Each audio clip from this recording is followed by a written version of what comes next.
quiet that I would never buy for myself is sticks in a jar. Have you seen this? Sticks in a jar, sticks in a jar. Does anybody know what the proper name is? Reed diffuser. A few of you shouted out at the same time. Thank you. If you don't know what it is, it's just a jar that has perfume in it.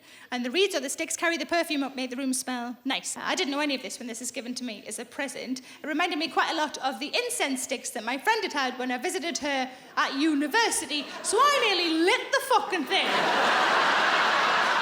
I almost accidentally created a Joe Malone Molotov cocktail.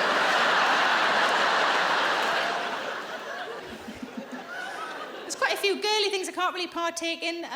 For example, I can't have anything in the bath that isn't me or the water.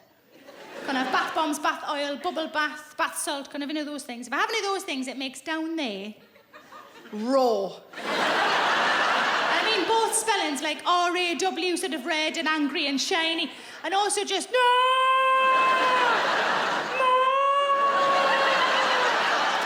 Pretty sure that's what the Katy Perry song is about.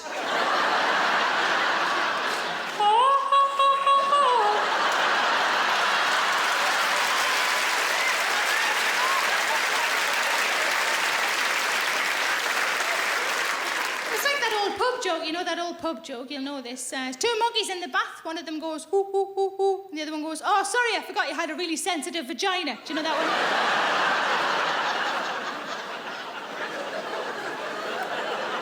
But that sentence I said there, if you say that I've got a really sensitive vagina, I meant that in like a practical way just then.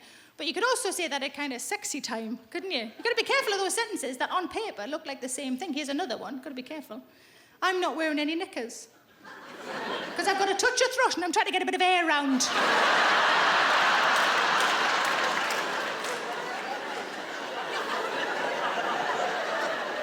But I've got a friend who's in her 60s and she said to me, I used to be like you with the bath bombs and whatnot. I said, used to be.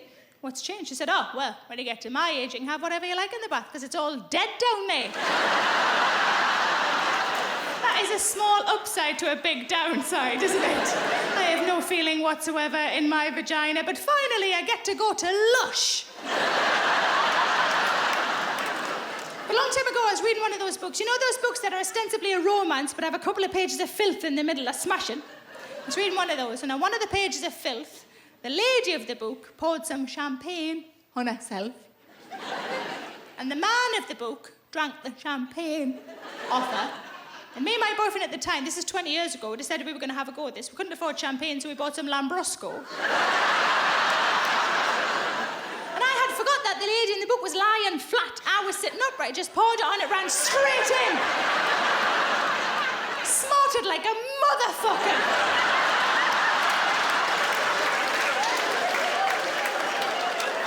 I told that story to a friend of mine recently, and she said, is that why you don't drink?